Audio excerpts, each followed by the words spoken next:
1,300 meters. That's the whole maiden voyage of Sweden's mightiest warship before it sank. At the desk with me is Professor Iwata, here to help us pull this one apart. Here's the part that should stop every experienced project manager cold. The Vasa didn't sink from bad carpentry. She sank from a change nobody agreed to on paper. There's one habit that catches that change every single time. And I'm going to hold it back until we've earned it, because it is the whole point of this task. Careful with the word sank, because it hides the real cause. Roll back to 1625. Sweden is at war, and its king, Gustavus Adolphus, hears that Denmark is building warships with 2 full decks of guns. The Vasa is already on the slipway, designed as a single gun deck ship, and the king does what powerful stakeholders do. He orders it changed, 2 gun decks, match the Danes. And this is the piece that makes it a project story. No one drew up new specifications for that change. There was no calculation, no review of whether a hull designed for 1 deck could carry 2. The keel was already laid, so the ship could only be widened at the top, above the waterline, which is the worst possible place to add weight. The master shipwright scaled the rest by eye and by instinct. Top heavy, in one word. 72 tons of ballast in the hull against 2 decks of cannon and a forest of oak statues up high. They ran a stability test before she sailed. 30 men running side to side across the deck. They stopped it early because the ship was already heeling over at the dock. Nobody wanted to tell the king. Look at her. They raised the Vasa off the seabed in 1961, 3 centuries later, almost whole. The most expensive scope change in naval history, and it bought them 1,300 meters of open water and about 20 minutes before the first gust laid her flat. Same failure, 400 years later, and it has a name on your exam. This is not a shipbuilding story. It's a scope story. A change entered the project, the scope grew, and nobody stopped to agree the new scope or recheck whether the plan could carry it. Hold that shape in your head, because you are going to see it in exam questions that have nothing to do with ships. Pull up the actual outline. In PMI's July 2026 exam content outline, the process domain's second task is titled, word for word, Develop and Manage Project Scope. And it is a short task. 3 enablers, nothing more. Define scope. Then this one, the one the Vasa skipped. Obtain stakeholder agreement on project scope. That verb, agree, is doing enormous work. A scope you defined but never got agreed is just your opinion of the project. The moment the king changed it without agreement, the real project and the plan on paper were 2 different ships.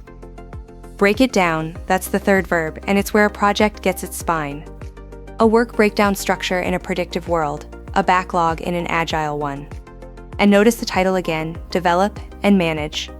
Defining scope is developing it. Managing it is everything after, keeping it from quietly growing a second gun deck while you're not looking. We'll spend the back half of this on manage. Notice what isn't there. No add value where you can. No delight the customer. No go the extra mile. Define, agree, break down, manage. That's the whole list. 4 verbs, 0 of them about doing more than you agreed. That's the whole trap, right there, and it is aimed straight at experienced people. Every instinct you built running real projects says more is generous. Give the client a little extra. Polish the corner nobody asked about. Throw in the feature you know they'll love. In the real world that gets you a thank you note. On this exam, that exact instinct loses you the question. Deliver exactly what was agreed. No less, and no extra. That's the line. The exam is not asking you to be a hero, and it is not asking you to be stingy. It's asking you to hold the boundary that everyone signed. Under-deliver and you failed the agreement. Over-deliver and, believe it or not, you also failed the agreement, you just failed it in a direction that feels generous. It helps to hear it as discipline, not stinginess. Delivering exactly the agreed scope is how you protect the schedule, the budget, and the quality everyone else planned around. Every unrequested extra you bolt on is weight added above the waterline of somebody else's plan. The Vasa is what that looks like when it's literal. One quick thing while we're here. Everything we drill on this channel you can practice free at certs.professorerica.com. Free practice questions, free flashcards built for exactly this exam. Go break your instincts before the test does it for you. Before we get comfortable holding the line, here's the question that actually decides it. A client asks you, mid-project, for a feature that isn't in the agreed scope. Not a crazy request, a reasonable one. What does the PMP say you do? Good question, and the honest answer is the one nobody likes. Because the reflex is to just say yes and work out the real quick, because this next part matters to you. If any of this is helping, tap that like button, then hit subscribe and ring the bell so the next one finds you. Both are free and take about a second, but they tell the algorithm to show this to one more person who needs it.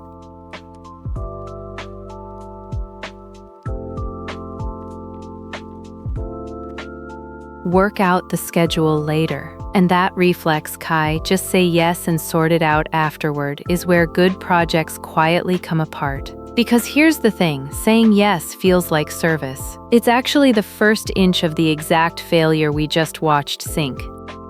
Start where the exam starts, with define. Defining scope means producing a scope statement that spells out what is in, and, the part everyone rushes past, what is explicitly out. Plus the acceptance criteria, the test the deliverable has to pass to count as done. The out list and the acceptance criteria are where a project defends itself 6 months later, when someone swears a feature was always part of the deal. Scope grows out of requirements. Remember, not the other way around. You gather what everyone wants, that's a long list. Then you agree which of those requirements are actually in this project. Scope is the agreed subset. Everything you collected but didn't agree isn't scope, it's a wish list. And treating a wish like a requirement is where half of creep is born. Take the version that feels good first. Gold plating is when your team hands the customer something they never asked for. A slicker screen, an extra report, a feature you were sure they'd love. I just call it the no extra rule, because the fix is that blunt. Notice what makes it sneaky. The scope baseline never changes. Nobody signs a change request. The team just quietly does more than the agreement called for, on the clock and on the budget, and calls it generosity. But that extra was never estimated, never funded, never tested against a requirement, because there is no requirement. It's unmanaged work wearing a nice suit. And every hour on the gift is an hour stolen from the agreed scope. That's the part that stings. Gold plating doesn't just add, it subtracts from the thing you actually promised. Look at what overbuilding looks like at full scale. Howard Hughes built the largest flying boat in history, 320 feet of wingspan, built to carry 750 troops across an ocean.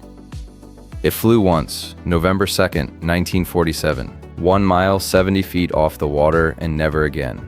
Magnificent machine, and exactly nobody's requirement by the time it was finished. Or the one everybody remembers, the Segway, brilliant engineering, a machine that balances itself on 2 wheels aimed at a market that never actually asked to be balanced. Dean Kamen figured 10,000 a week. 10,000 times 52, call it $500,000 a year. 2 decades later, total sales, about 140,000, not a year, total. That gap, $500,000 a year against 140,000 ever, is a scope nobody wanted, built beautifully. Let me show my hand here. I'm the person restoring a 1950s card catalog, drawer by labeled drawer, so every empty slot itches to be filled. That's my instinct on a project too, see the gap, fill the gap. And on this exam, that itch is a defect. A drawer that was never in the scope stays empty, and I have to sit on my hands and let it. Take a grain of salt on this next one. It was one thread I read, so treat it as a composite, not a case file. A developer shipped a reporting tool and, entirely on his own, added a slick animated dashboard nobody had requested. Proud of it too. Stayed late to build it. Let me guess, it broke something. The animation choked on a big data set, live, in front of the client, during the demo of the feature they actually paid for. 2 weeks of cleanup on a thing that was never in the agreement in the first place. So the free gift costs 2 weeks and a client's nerve. That's the worth it number people forget. The extra always has a bill. It just shows up later, and usually at the worst possible moment. Hold that bill. Before this video ends, we're going to add it up on screen, the real cost of one free feature. Picture it like a sunroof in a rental car. You paid extra to cut a hole in something you have to hand back next week. Now, here's the honest nuance, because I don't want anyone walking away thinking initiative is a sin. Having the idea is fine, even good. The failure isn't the idea, it's building it unilaterally. If that developer had brought the dashboard to the customer as a proposed change, gotten a yes, and gotten it funded, it stops being gold plating and becomes scope, the right way. The problem was never the feature. It was skipping agreement. That's the whole hinge, isn't it? Same feature, agreed equals scope, not agreed equals defect. Exactly, that's one side of the coin. The other is scope creep, and it comes from the opposite direction entirely. Give me the actual definition, not a paraphrase. Read me the line. Fair. The uncontrolled expansion of project or product scope without adjustments to time, cost, and resources. That's the book. The full process behind it runs long, so we'll pin the reference below rather than read it at you. The word that carries the whole meaning is uncontrolled. It's rarely one giant change. It's 10 small ones, each reasonable, none of them run through a process, until the project you're delivering isn't the project anyone agreed to. Think of it like a fingerprint. 2 questions and you know which one you caught. Who started it and did the baseline move? Gold plating comes from inside the team, and the baseline never moves. The team just quietly over-delivers against it. Scope creep comes from outside, usually a stakeholder, and the baseline quietly shifts with no change request behind it. Different source, different footprint, same result. A project delivering something other than what was agreed. So which one's the good one? That's the trick built into the exam question. Neither. Both are defects. The exam treats extra generosity and uncontrolled growth as the same mistake wearing 2 different coats. Same disease, 2 symptoms, and the exam wants you to name both on site. Both are defects. Agreed.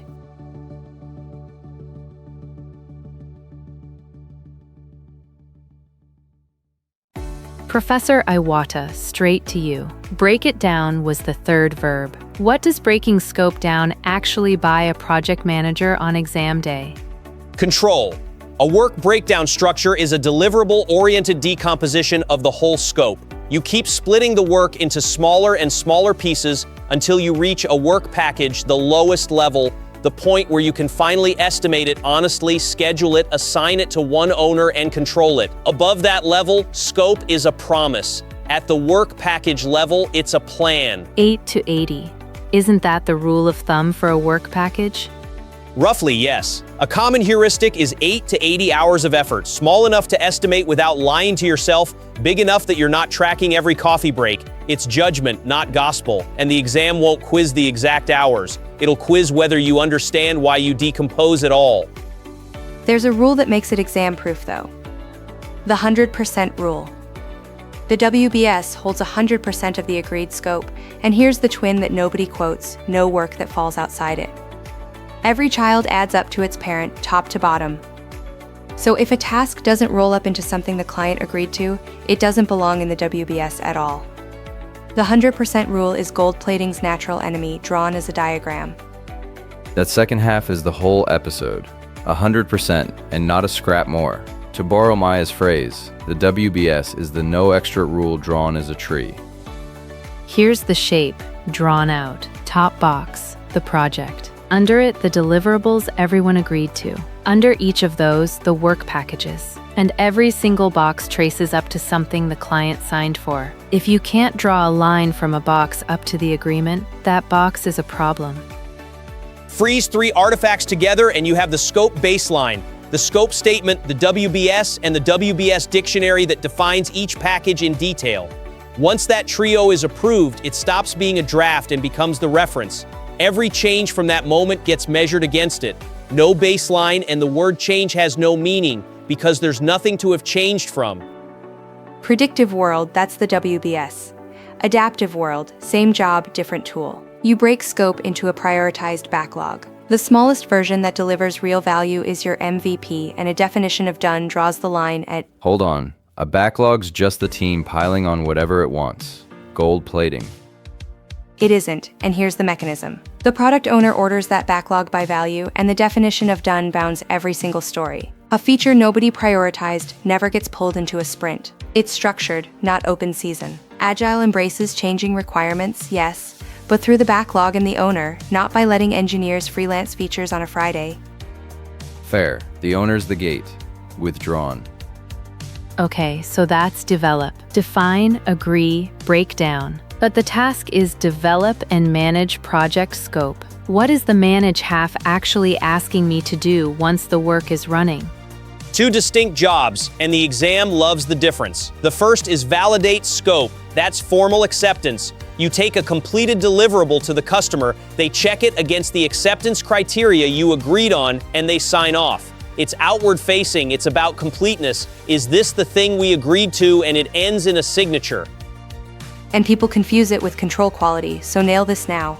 Control quality is inward facing, your team checking the deliverable is correct, no defects, before it goes out.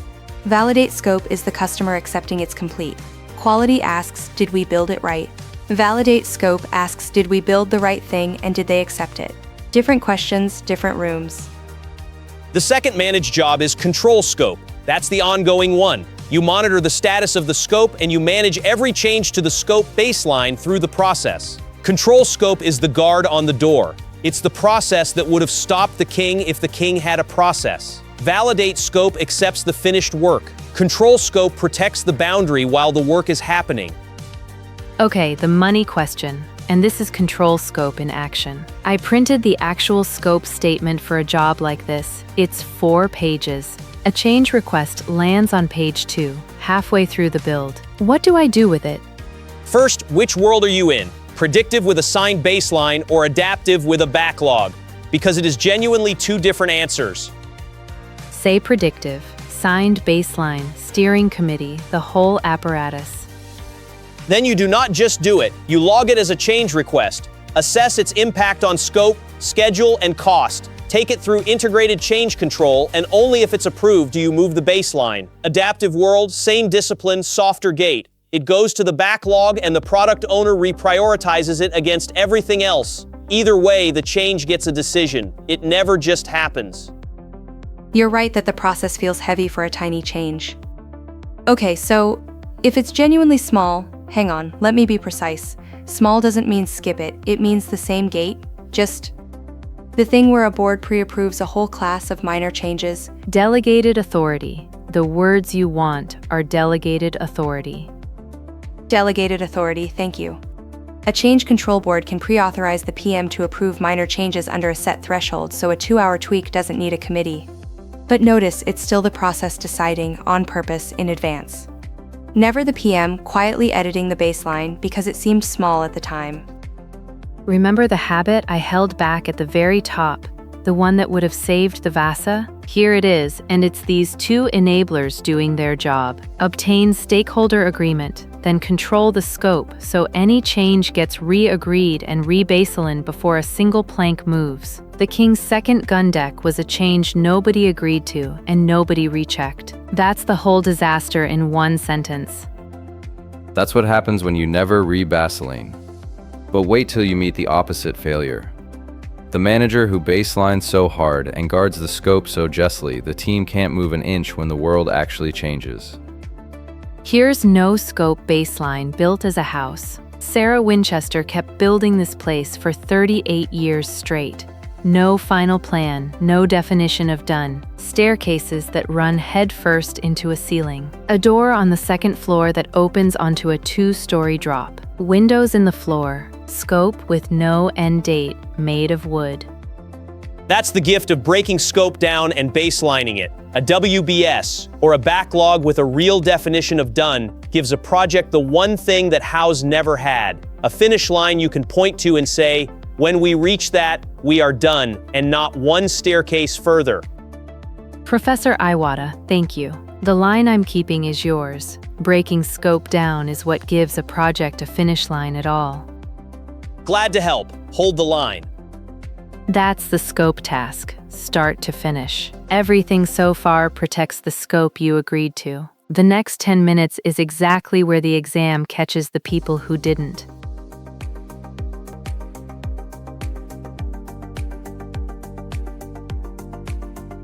Okay, I'll just say the quiet part out loud. On this exam, more is almost always the wrong answer.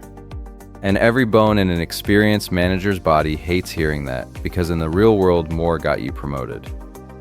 Look at the biggest version of the problem money can buy. The F-35 program. 3 variants, 1 airframe trying to be a jet for 3 different services. Decades of requirements piling on. One of the most expensive programs in history. No politics in that, just program management. And I want to be fair to it, every added requirement was somebody's genuinely good idea, defended by someone smart. That's the trap of scope. It rarely arrives as one bad decision. It arrives as 100 good ones. Stack enough good ideas onto an agreed scope and you get a program that eats a generation of budget. Think of gold plating like a gym membership. The membership fee is your project budget. The rock wall is the feature nobody asked for. The sauna, the smoothie bar, the climbing instructor all bolted on because they seemed nice at sign-up. Okay, but what's the harm? If the rock wall's already built, you might as well climb it. Except here's the catch, and it's the exact opposite of a gym. You keep paying for that wall in every month you never use it. Every unused feature still needs maintenance, still needs testing, still has to be kept secure. And it's one more thing that can break in front of a customer. In a project, the extra doesn't sit quietly. It charges rent for the life of the product. Plainly, an unrequested feature is never a free gift. It carries cost and risk for the whole life of the product. That's gold plating, and that's why the exam treats it as a defect, not a bonus. Remember the bill I told you to hold, the free dashboard? Let's actually add it up because it only took a couple days is the lie that hides the real number. 2 days to build it. 1 day of review and rework because unplanned code still gets reviewed. 2 more days testing a thing nobody required. Then 10 days cleaning up the live failure. 15 days total for a feature nobody asked for on a project that was already tight. 15 days for the sunroof in the rental car. And nobody even kept the car. Right, let's drill it because the exam won't hand you a receipt. It hands you 4 answers that all sound reasonable, and it wants you to pick the one instinct screams against. Drill 1. A developer, on her own initiative, adds a feature that genuinely improves the product. It works, it's clean, the client never asked for it. It is release day. What do? Easy, ship it, it's better, the client wins. That's the trap answer, and I fell for it for years. It's gold plating. You don't ship it. You deliver the agreed scope, and you take that feature back through change control if it's worth pursuing. Better than agreed still isn't what was agreed. And name the step, because that's the whole method. This is assess before you act. Your gut wants to reward the initiative. The decision filter makes you stop and ask, was this agreed? It wasn't. So it isn't scope, no matter how good it is. Huh, okay, that actually changes my answer. So the rule is blunt. If it's not in the agreed scope, you don't ship it, even if it's cheap to add. Even if it's good. Cheap was never the test. Agreed is the test. Drill 2, the mirror image. This time the sponsor, not your team, asks for a brand new requirement halfway through the project. It's reasonable. It matters to them. What's the PMP move? This one isn't gold plating. Notice, it came from outside. It's a legitimate change request, so the move is to say yes and figure it out later. Pure Maya watching Palmeiras planning. Low blow and no. You don't just say yes. That's how a stakeholder request becomes scope creep. And you don't flatly refuse either. That isn't your call, and it burns the relationship. Both extremes are wrong. You run it through change control. Log it, assess the impact on scope, schedule, and cost, take it to the board, and if it's approved, you move the baseline on purpose, with the schedule and budget adjusted to match. In Agile, it goes to the backlog and the owner prioritizes it against everything else. The change gets a home. It just isn't your gut. Sure, but on the actual exam, first move, click which button? Assess the impact, Kai. First move, always. You can't approve or reject a change you haven't sized, and you can't touch the baseline until someone with the authority decides. Assess, then root it. That settles it. One honest caveat before you leave, so nobody walks away thinking scope means say no to everything. It doesn't. Agile literally embraces changing requirements. The enemy was never change. The enemy is uncontrolled change and unrequested extras. Controlled change, agreed and rebaselined is just good project management. The manager who freezes the scope so hard the team can't adapt has made the opposite mistake, and it's just as real. So here's your whole exam spine on scope. Define it, get it agreed, break it down, then manage it, validate the finished work, and control every change through the process. When 4 answers tempt you to add something, the PMP almost always picks the one that delivers exactly what was agreed, no less and no extra. 4 verbs, 1 exam. Define, agree, break down, manage. That's the whole task on a napkin. If the scope tasks finally clicked, do me one favor, like this video and subscribe. It genuinely helps us build the next task in the series. And there's a free flashcard deck for this one waiting at certs.professorerica.com. Here's the one I want you sitting with. Think back to the last project you ran. The extra scope that crept in, the stuff that wasn't in the original deal, where did it actually come from? Your own team or your stakeholders? Study the outline, not your instincts. And I'll see you at the next task. Take care of yourselves.